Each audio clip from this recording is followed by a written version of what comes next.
Hey everyone, it's Shelby here. Welcome back to A Little Literary Love. I'm glad you're with me today because today's video is going to be my mid-month wrap-up. So I'll be talking about all the books that I read in the first half of May. We're already halfway through May. I cannot believe it. But before we get into all of those books, please, if you can, if you like this video, make sure you're hitting that thumbs up button. Also subscribe if you haven't already. If you're enjoying my content, I post videos every Thursday and Sunday. Make sure you're hitting that notification bell so you can know when I post new videos. But we're going to get right into it. I'm going to try to make this video as concise and quick as I possibly can. I am currently under a tornado watch for where I live. So that's great. We just had a tornado warning and the sirens are going off and I had to go to my basement like as soon as I got home from work. And I was like, crap, no, I need to film. So things are calmed down currently, but I'm still like under a tornado watch for the rest of the evening. So if you hear any kind of like, thunderstorm kind of stuff, I was like, I need to get this done. Currently, it is bright and sunny again. So I don't know. There might be some more stuff moving through though, because like I said, we're under tornado watch for the rest of the night. Anyway, so quick as I can. I also didn't write down. I forgot to write down stuff about these books. So we're just going to roll with it. And I'm hoping that I actually remember things that happen in these books to tell you all about it. But I ended up reading, I believe, seven books / novellas for the first half of May, which I'm kind of surprised by because my mental health has been tanking. I've been very depressed, so I haven't been as motivated to do things or to read. So there are a few novellas, so like shorter books this month, because there's been a few days that I really haven't wanted to read much. And I just kind of love trying to push through here and there. I did DNF a book, so if you see my shorts, I did DNF this one, Kiss of the Basculus. I thought I was going to love this book, and I couldn't. So I'll talk about this very briefly, but I talked about that in my short that I did. This is just way too long. It's spicy, but like there's no reason for well, I guess there is kind of a reason for it, but it just was like it was too much spice, and then the plot didn't make any sense, and honestly I felt like the writing just wasn't that great. And then I got some things spoiled for me for like the ending because my friend knew that I was just struggling through this book, and trying to force myself to read it to be like, okay, well, maybe I'll like it after I hit this many pages, or maybe I'll start liking it. But it just, I wasn't liking it. I wasn't liking any of the characters that were in here. It didn't make any sense. I'm sad. I couldn't do it. And I thought this was going to be a book that I really enjoyed and that I really liked because I like things that are a little bit weirder. But this was just, it was not it. And it's kind of like saddens me to a certain extent because I just feel like there's so many other books that are like monster books because she's being taught how to seduce somebody and have sex by a basilisk creature. So he shifts into a like snake person form. And I've read so many other like alien, like monstery romances that are just written so much better than this. And yet this gets a traditional publish deal. I don't know. Is why I like my indie authors. Anyway, so enough about that one. So the first book that I read in May is going to be Charmed and Alarmed by Cleo White. I ARC read this one. This is the first book of the not the first book, excuse me. This is the third book of the Daddy Issue series. This is a series of novellas, and they all have age gaps in them. So this one is about our female main character. She was planning on becoming a ballerina, but that's gotten derailed because she has this accident where she broke her leg. So now she cannot be a ballerina. So she's kind of just in this like rut. She doesn't know what to do because that was her dream. That was like her life goal. So her dad is an architect and owns this big like company, and offers her a job at the company. And so she's going to be the assistant for his partner. So that's where the romance comes in, because his partner is like a playboy character, is best friends with her dad, and they two have like the hots for one another, and they decide to give in to their desires. And it was just a super cute book. It was 5 stars. I enjoyed every second of this. I really like the depth that the author went into with these two characters, especially within just a small like novella length book, because our female main character, she's trying to work through like what she like her grief. Basically, she's grieving the life that she thought she would live, and now she's trying to figure out what to do with her life, and she's angry at what happened to her. And then he is also kind of like doing some growth in this book as well, because he has that playboy kind of character. He doesn't really want to settle down, but he is just so enamored by her and wants to protect her and wants to push her to do great things. And it was such a beautiful story. It was super steamy, which I love. So I quite enjoyed this. Then I read Maneater by Emily Antoinette. This is the prequel novella. This is book 0.5 of the Monsters of Moonvale series by her. This is a paranormal romance series with like its cozy small town monster romance series. So I do plan on reading the rest of the books in the series. I just haven't gotten to them yet.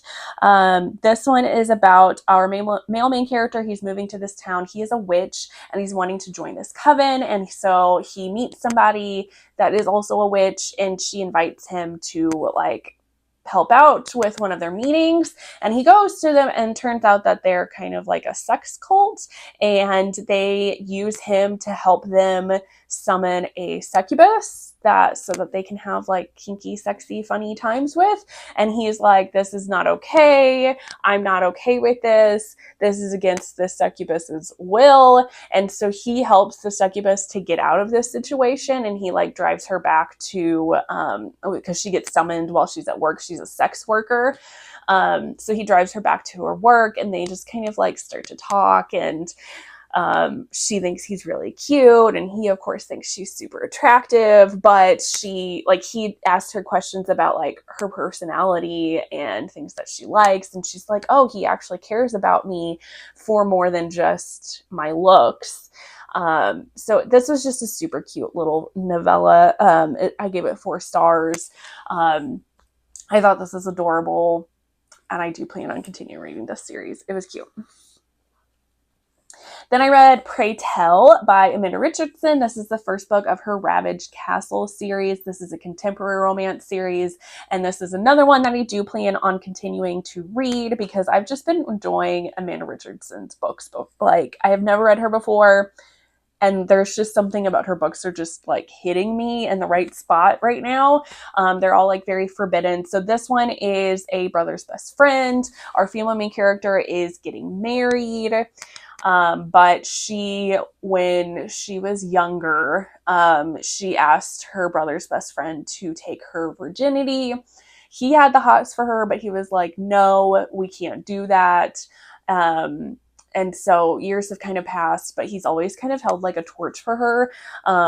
He doesn't ever get into relationships, but all of the women kind of look like her that he's like with.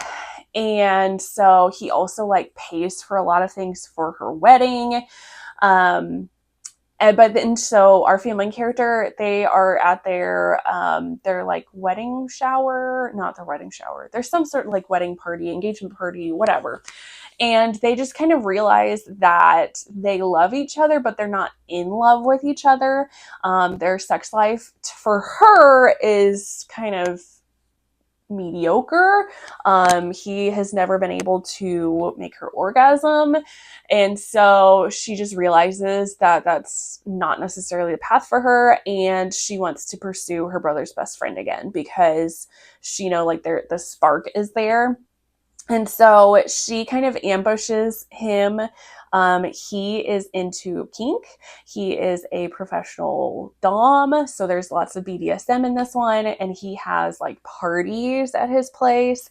And so she crashes one of his parties and is like, I want to be your submissive. I want to learn about this. And so they get into this kind of like arrangement with it. And of course they fall in love, but there's also kind of that where they've almost like always been in love kind of thing. This was super steamy.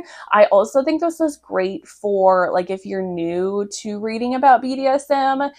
This is a great starter one for that because he goes over, like he teaches her. There's lots of conversations about like consent. He makes her go through this like list of things that she's okay with, like the stoplight system, checking in with her.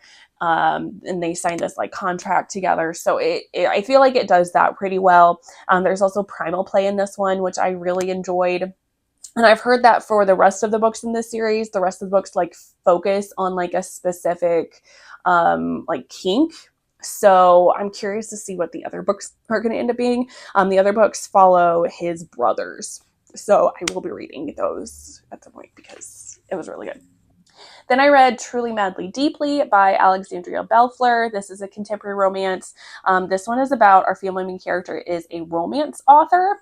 So she is very much about like lovey-dovey, hopeless romantic kind of person. And she gets asked to be on a podcast with another speaker. And the other speaker is a family lawyer. So he also deals with divorce cases.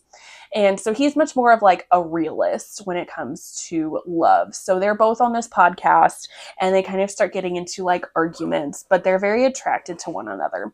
And then meanwhile, our female character's life is kind of imploding. What she thought about like love and true love, she's beginning to question because she finds her fiance cheating on her.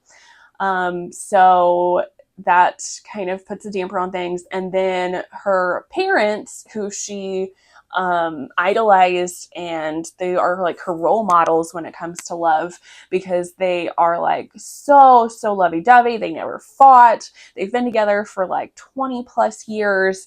They tell her that they are wanting to separate, and this is just causing her a panic, and she doesn't know how to face things. She just wants everybody them to work it out and get back together because they are meant to be together. So she's having to kind of learn some lessons about like relationships, and sometimes loving somebody means letting them go. And so the male main character, who is the other speaker for that podcast, they become friends, and he starts to kind of like help her work through some of those things. So and of course they start romance.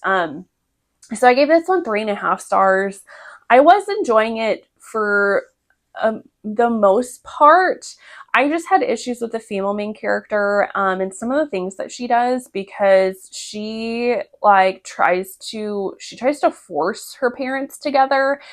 And it just bothered me because a lot of this story, she was making like their problems, like them getting separated, all about her, and not necessarily like thinking about her parents and trying to figure out like why, and seeing it from their perspective. She's just like, but like this will devastate me, so you can't separate. Like it's very, she kind of has like a very self-centered kind of brain. And I also kind of feel like she doesn't necessarily learn her lesson by the end of this. So some of the things that she does just kind of bothered me, but otherwise it was pretty good. Then I read Monsterland Mayhem by Lexi C. Foss. I actually read this for the vlog that I just posted because I was just trying to find some sort of like fun monster romance to read because that's kind of what I was in the mood for. It was hard for me to figure out what to read. So I went ahead and went with this because it was super short.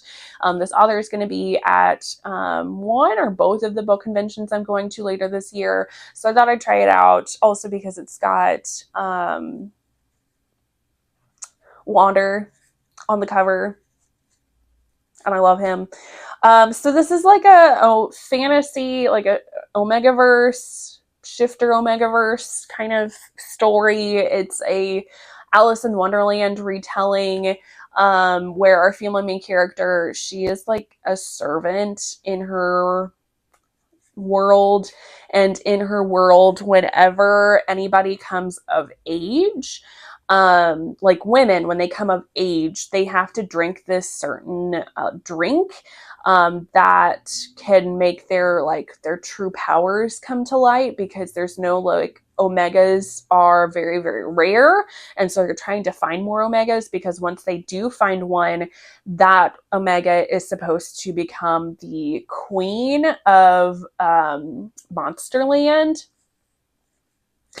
So she's come of age. It's time for her to drink this potion, and she, voila, finds out that she's an Omega, and she gets taken to Monsterland, and by this group of men that are telling her that like the king is a bad guy, that he's not the true king, that one of the guys in this group is actually the true king, and they needed to find her and, number one, protect her, but also like bring her to the castle to start the hunt and for her to become their mate to then take over the kingdom. I don't know. I give this some 3.5 stars. It was entertaining. That's basically all I can say about it. It was entertaining. Yeah, I'm gonna leave it at that. Nothing bad about it. It was very wackadoodle. And it was also very insta love. There's a point where it says that they've like, because they've been watching her for years, but there's one person that's literally never met her, and he's like enamored with her and absolutely loves her. And I was just like, that like is hard for me to like be like, yeah, that totally makes sense. So I don't know. If you like Alice in Wonderland retellings and you like Omegaverse, this isn't a bad one. It's just not my favorite that I've read. Then another Amanda Richardson book I read, Play with the Phantom. This is the second book in her Midnight series. I read the first book. I think I read the first book in April sometime. And that's kind of what started me on this Amanda Richardson path, because all of her books are super spicy and forbidden, and I'm very much enjoying them. This one is about our female main character. She ends up going on a week-long vacation with her boyfriend and his family. She also wants to kind of get away from her house because she keeps getting these weird letters. She has a stalker. And so they get to this vacation home with her boyfriend's family, but she's been kind of contemplating like maybe breaking up with him, but then also kind of not. But she's kind of feeling lonely because her boyfriend doesn't really pay much attention to her. And he doesn't necessarily like some of the like sexual activities that she's into. And so she's just kind of not satisfied. And then even then on the vacation, like he is basically just doing work the entire time. He makes them have separate bedrooms too, because he's like, I can't be in the same room with you with my parents here too, even though he's like a 40-year-old adult. But he also has a twin brother that is also there, that her boyfriend neglected to tell her that she had a twin, because said twin has been in prison for the past like 20 years. So that would probably actually put them at like, because I think he went in when so I think they're actually like in their 40s, like 40, 45 maybe, actually. Anyway, so he's out of prison now. And of course, her and the twin brother have instant connection. He knows her so well. He just like, he wants to take care of her and dote on her. And so they kind of form a romance. So I give this one 4.5 stars. I really liked this one. There are trigger warnings for cheating in this because she does end up cheating on her boyfriend with the twin brother. I'm not normally a big fan of cheating, but the cheating aspect just added to the forbiddenness of this, and I don't know, I ate it up. I really enjoyed it. There's obviously stalking in here.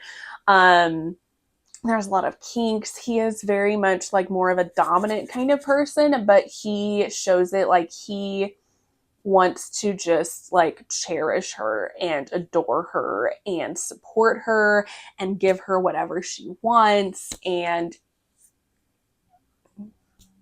it's just so good. I loved it.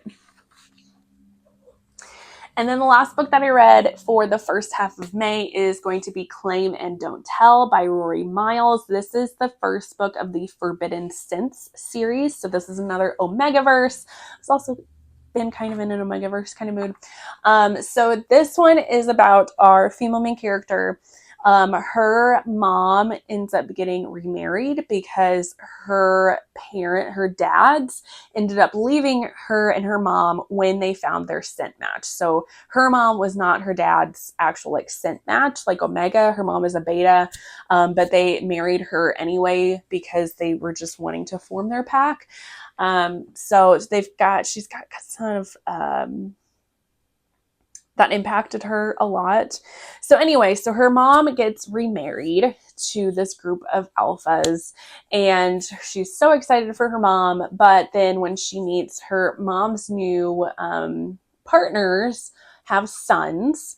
And so when she meets those sons for the first time, she is an Omega, and she scents them and realizes that they are her scent match. So like scent matches are kind of like fated mates. Like those are like, they're the best kind of match for you.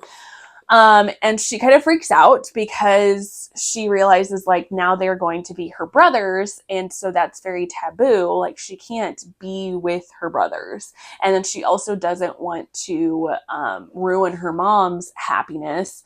So she tries to hide it. She just hides her scent as best as she can. And then when she's out of school, she goes off to college and she basically tries to not be around them until we get to this part of the story where she gets evicted from her apartment because her apartment building is getting bought out. So she ends up going back home and house sitting because her parents, her mom and her stepdads are going on this like month to 2 month long vacation, and they want somebody to house sit. She's like, yeah, I'll house sit. And then we get a little bit of forced proximity because then the guy's apartment, they all live together. Their apartment floods, so they also have to be there. And that's when they start being around each other again, and they kind of discover what her scent actually is and realize that they are scent matches. So I thought this one was really enjoyable. I gave it 4 stars. This one, like, this isn't necessarily my favorite way to do a wide shoes romance or an Omegaverse romance because they, like, the 3 guys that she's with are all biological brothers. Oh my gosh, could I speak today? And so that's like not necessarily my favorite. I prefer wide shoes romances where like the men, like nobody's related to each other. I mean, I also really prefer like sword crossing, but I'm okay if that's not in there. And so like it feels kind of weird because like when she goes into heat, like all 4 of them are naked together and having lots of sex. And I don't know. I just feel like I just think about like my siblings and I'm just like, I don't want to, no. So I just think that's weird. It's definitely not a total no-go.